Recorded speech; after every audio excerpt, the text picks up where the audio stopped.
ಹೌದು, ಕಳೆದ ವಿಧಾನಸಭಾ ಚುನಾವಣೆಯಲ್ಲಿ ಕಾಂಗ್ರೆಸ್ ಪಕ್ಷ 5 ಗ್ಯಾರಂಟಿಗಳಿಂದ ಚುನಾವಣೆ ಗೆಲುವು ಯಶಸ್ವಿಯಾಗಿದೆ.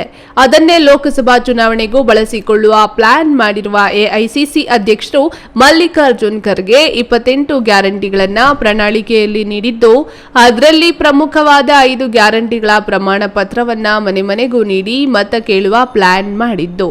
ಚಿಕ್ಕಬಳ್ಳಾಪುರ ವಿಧಾನಸಭಾ ಕ್ಷೇತ್ರದ ಗ್ಯಾರಂಟಿ ಅನುಷ್ಠಾನ ಸಮಿತಿ ಸಭೆಯನ್ನ ಖಾಸಗಿ ಹೋಟೆಲ್ ಒಂದರಲ್ಲಿ ರಾಜ್ಯ ಉಸ್ತುವಾರಿ ಹಾಗೂ ಎಐಸಿಸಿ ಕೇಂದ್ರ ಕಾರ್ಯದರ್ಶಿ ಸುರ್ಜೇವಾಲಾ ಸಭೆ ನಡೆಸಿ ಕಾರ್ಡು ವಿತರಣೆ ಬಗ್ಗೆ ಚರ್ಚೆ ನಡೆಸಿದ್ದು, ಅಲ್ಲಿ ಏನೇನು ನಡೆಯಿತು ಅನ್ನೋದರ ಬಗ್ಗೆ ಕಾಂಗ್ರೆಸ್ ಜಿಲ್ಲಾಧ್ಯಕ್ಷ ಕೇಶವ್ ರೆಡ್ಡಿ ಈ ನ್ಯೂಸ್ ಟಿವಿಗೆ ಪೂರ್ಣ ವಿವರ ನೀಡಿದ್ದಾರೆ. ನೋಡಿ. ಆ ಸಭೆಯಲ್ಲಿ ಏನೇನಾಯಿತು, ಈ ಸಭೆಯಲ್ಲಿ ಜನರಿಗೆ ತಲುಪಿಸ್ತಕ್ಕಂಥ ಮಾಹಿತಿ ಏನಿತ್ತು, ವಸ್ತು ಏನಿತ್ತು ಅನ್ನೋಂಥದ್ದು. ಇವತ್ತು ಗೃಹಲಕ್ಷ್ಮಿ ಅನ್ನೋ ಯೋಜನೆ ಇವತ್ತು 1,30,00,000 ಮಹಿಳೆಯರಿಗೆ ಇವತ್ತು ಸೇರ್ತಾ ಇದೆ. ಅನ್ನಭಾಗ್ಯ, ಉಚಿತ ವಿದ್ಯುತ್ತು, ಶಕ್ತಿ ಯೋಜನೆ, ನಿರುದ್ಯೋಗ ಯುವಕರಿಗೆ ಸ್ಟೈಪಂಡ್ ಕೊಡುವಂಥ ಕಾರ್ಯಕ್ರಮ ಈಗಾಗಲೇ ಅನುಷ್ಠಾನ ಆಗಿದೆ. ಅದನ್ನು ಪ್ರತಿಯೊಬ್ಬ ಮತದಾರರಿಗೂ ಪ್ರತಿಯೊಬ್ಬ ಮನೆಗೂ ನೀವು ಅನುಷ್ಠಾನ ಸಮಿತಿಯ ಅಧ್ಯಕ್ಷರು, ಅದರ ಪದಾಧಿಕಾರಿಗಳು, ಪಕ್ಷದ ಎಲ್ಲ ಮುಖಂಡರು, ಕಾರ್ಯಕರ್ತರು ಪ್ರತಿ ಮನೆಗೂ ಹೋಗಿ ಅದರ ಬಗ್ಗೆ ಅವರಿಗೆ ಗಮನಕ್ಕೆ ತರಬೇಕು. ನುಡಿದಂತೆ ನಡೆದ ಸರ್ಕಾರ ಕಾಂಗ್ರೆಸ್ ಸರ್ಕಾರ. ನಿಮ್ಗೇನು ಮಾತು ಕೊಟ್ಟಿದ್ವಿ ಆ ಮಾತನ್ನು ನಾವು ಉಳಿಸ್ಕೊಂಡಿದ್ದೀವಿ. ಮತ್ತೊಮ್ಮೆ ಕಾಂಗ್ರೆಸ್ ಪಕ್ಷದ ಅಭ್ಯರ್ಥಿಗೆ ಹಸ್ತಗುರುತಿಗೆ ಮತ ಹಾಕೋ ಮುಖಾಂತರ ನಮ್ಮ ಕೇಂದ್ರದಲ್ಲೂ ಕಾಂಗ್ರೆಸ್ ಪಕ್ಷ ಅಧಿಕಾರಕ್ಕೆ ತರೋದಕ್ಕೆ ನೀವೆಲ್ಲರೂ ಕೆಲಸ ಮಾಡಬೇಕು ಅಂತ ಹೇಳಿ ನಮಗೆ ಇವತ್ತು ಸೂಚನೆಯನ್ನು ಕೊಟ್ಟಿದ್ದಾರೆ. ಅದರ ಜೊತೆಯಲ್ಲಿ ಇವತ್ತು ನಮ್ಮ ಕೇಂದ್ರದಲ್ಲಿ ಕಾಂಗ್ರೆಸ್ ಸರ್ಕಾರ ಅಧಿಕಾರಕ್ಕೆ ಬಂದರೆ ವಿಶೇಷವಾಗಿ 5 ಯೋಜನೆಗಳನ್ನು ಇವತ್ತು ತರ್ತೀವಿ. 20 ಯೋಜನೆಗಳನ್ನು ಅನುಷ್ಠಾನಕ್ಕೆ ತರ್ತೀವಿ ಎಂದಿದ್ದಾರೆ. ಮುಖ್ಯವಾಗಿ 5 ಯೋಜನೆಗಳು ಇವತ್ತು.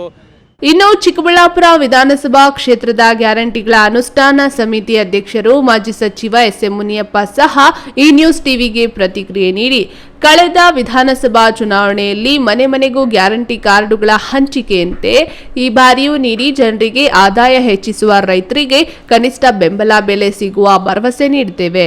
ಆ ಮೂಲಕ ನಮ್ಮ ಅಭ್ಯರ್ಥಿ ರಕ್ಷಾರಾಮಯ್ಯ ಗೆದ್ದೇ ಗೆಲ್ತಾರೆ ಎಂದಿದ್ದಾರೆ. ನಿಮಗೆ ರಾಜ್ಯ ವಿಧಾನಸಭೆ ನಡೆಯುವಂಥ ಎಲೆಕ್ಷನ್ ನಡೆಯುವಂಥ ಸಂದರ್ಭದಲ್ಲಿ ಉಪಯೋಗ ಆಯಿತು. ಆ ನಿಟ್ಟಿನಲ್ಲಿ ಇದು ಲೋಕಸಭೆಯಲ್ಲೂ ಕೂಡ ಇದೊಂದು ಉಪಯೋಗ ಆಗುತ್ತೆ, ಗೆಲ್ತೀರಿ ಅನ್ನೋಂಥ ಗ್ಯಾರಂಟಿ ಇದೆಯಾ ಅಂತ?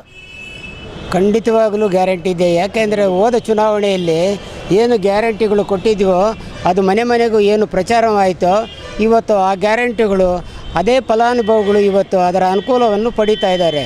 ಅದೇ ರೀತಿಯಲ್ಲಿ ಇವತ್ತೇನು ಎಐಸಿಸಿ ಮಟ್ಟದಲ್ಲಿ ಏನು ಗ್ಯಾರಂಟಿಗಳು ಕೊಟ್ಟಿದ್ದಾರೆ ಅದನ್ನು ಸಹ ಇವತ್ತು ಮನೆ ಮನೆಗೂ ಹೋಗಿ ಈ ಅನುಷ್ಠಾನ ಸಮಿತಿಯ ಸದಸ್ಯರು ಬಹಳಷ್ಟು ಜವಾಬ್ದಾರಿ ಇದೆ.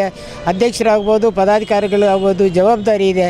ಜವಾಬ್ದಾರಿ ರೀತಿಯಲ್ಲಿ ಪ್ರತಿ ಹಳ್ಳಿಗೂ ಭೇಟಿ ಕೊಟ್ಟು ಪ್ರತಿ ಮನೆ ಮನೆಗೂ ಇದು ಮನವರಿಕೆ ಮಾಡಿ ಇವತ್ತು ನುಡಿದಂತೆ ನಡೆದ ಸರ್ಕಾರ ಯಾವುದಾದ್ರೂ ಇದ್ದರೆ ಅದು ಕಾಂಗ್ರೆಸ್ ಸರ್ಕಾರ ಅಂತ ನೀವು ಹೇಳಿ ಈ ಗ್ಯಾರಂಟಿಗಳ ಅನುಷ್ಠಾನಕ್ಕೆ ತರೋ ರೀತಿಯಲ್ಲಿ ಮುಂದಿನ ದಿನಗಳಲ್ಲಿ ಅದರಿಂದನೂ ಸಹ ಫಲಾನುಭವಿಗಳಿಗೆ ಅನುಕೂಲ ಆಗುತ್ತೆ ಅನ್ನೋದಕ್ಕೆ ಅನೇಕ ಸಾಕ್ಷ್ಯ ನಿದರ್ಶನಗಳಿದೆ.